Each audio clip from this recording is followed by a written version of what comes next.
Oke, apa kabar sahabat tani, pemirsa dimanapun berada. Jumpa lagi bersama saya, tentunya masih seputar perkebunan kopi. Oke, di konten video kali ini saya akan coba sharing berdasarkan pertanyaan secara langsung ya di daerah saya untuk kondisi terkini terkait buah ya. Bahwasannya banyak sekali yang konsultasi secara langsung dan menanyakan apa sih penyebab daripada gagalnya pembentukan buah ya, selain daripada memang iklim. Di sini sahabat tani, setelah berdasarkan yang saya tinjau, saya lihat di perkebunan khususnya di teman saya ya, itu memang terjadi pada kesalahan yang kita lakukan.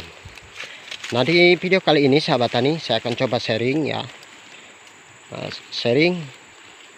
terkait rusaknya calon buah ya di fase saat ini, mata ketam. Faktornya apa?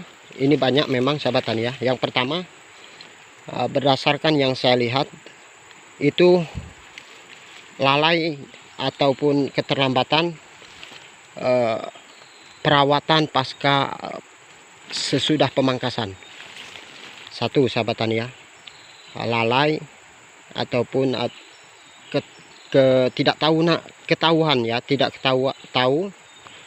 tidak paham perawatan pasca sudah pemangkasan. Yang kedua sahabat tani, terjadinya rusaknya buah, calon buah ini itu faktor yang amat sangat sepele ya, yang sering sekali dilakukan petani kopi. Di sini sahabat tani banyak sekali, saya yakin ya, untuk petani kopi sama ada pasti daun-daun kering ya, yang berada di daerah area calon buah. Biasanya ada sahabat tani, bahkan biasanya banyak ya, itu dianggap sepele, dibiarkan. Itulah yang bisa merusak ya, merugikan ya, buah kita bisa gosong. Itu memang sepele tetapi merugikan. Nah, yang ketiga sahabat tani, terkait naungan. Naungan ini memang penting untuk tanaman kopi ya, untuk bertujuan untuk menjaga sahabat tani ya, menjaga kestabilan tanah ya, agar selalu lembab. Karena di fase saat kemarau itu tidak mungkin untuk kita melakukan penyiraman di perkebunan kita, apalagi untuk lokasi yang cukup luas. Nah, di sini sahabat tani, sering sekali di video saya mengatakan pentingnya pengetahuan.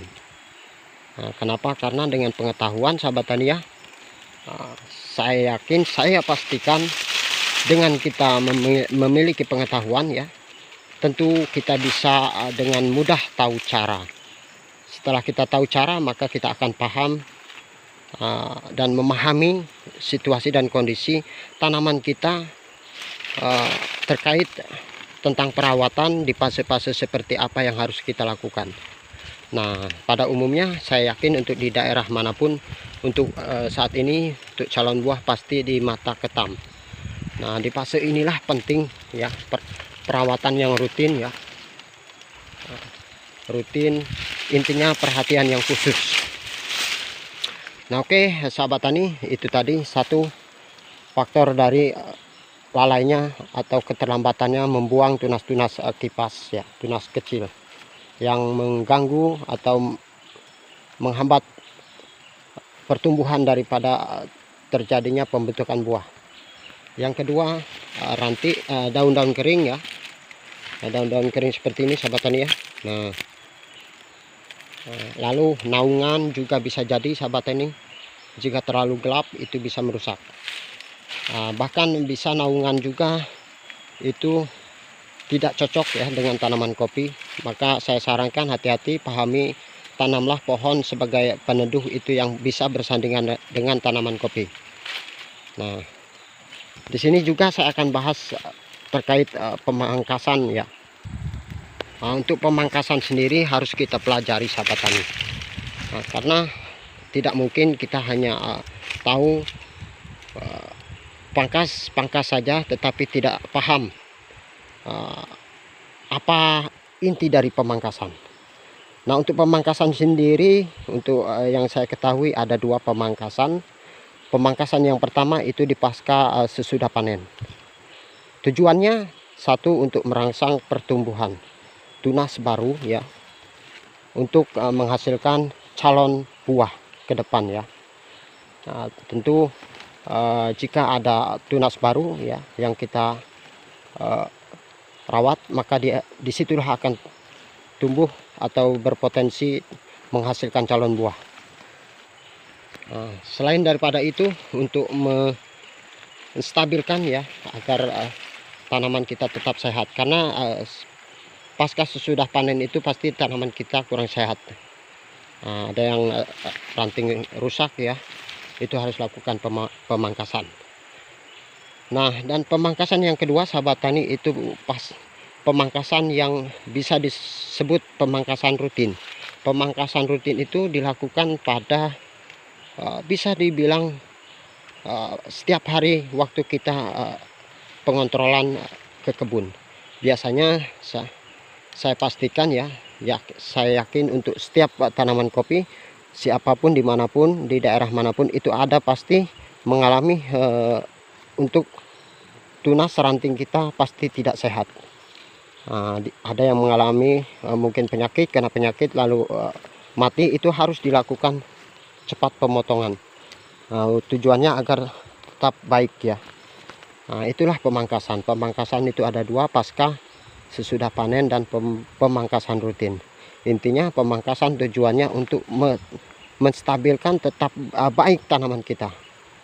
Nah, tentu semua itu memang harus dilakukan dengan rutin. Jadi pada intinya sahabat tani, menurut saya kita harus tetap sering mengontrol ya, mengontrol tanaman kita. Jadi jika kita memang pekebun, maka harus lakukan setidaknya seminggu 3 kali untuk mengecek ya keadaan situasi perkembangan tanaman kita. Oke sahabat tani, mungkin hanya ini videonya ya. Sekali lagi, intinya jika ingin hasil maksimal, maka upayakanlah usaha kita dengan maksimal. Oke, salam sejahtera, sehat selalu, mudah-mudahan bermanfaat videonya. Mohon maaf jika kurang berkenan. Jangan lupa like dan dukungannya ya, subscribe, tekan tombol lonceng. Yang baru menemukan channel saya, mohon untuk bisa sudi mendukung. Oke, terima kasih. Saya akhiri. Assalamualaikum warahmatullahi wabarakatuh.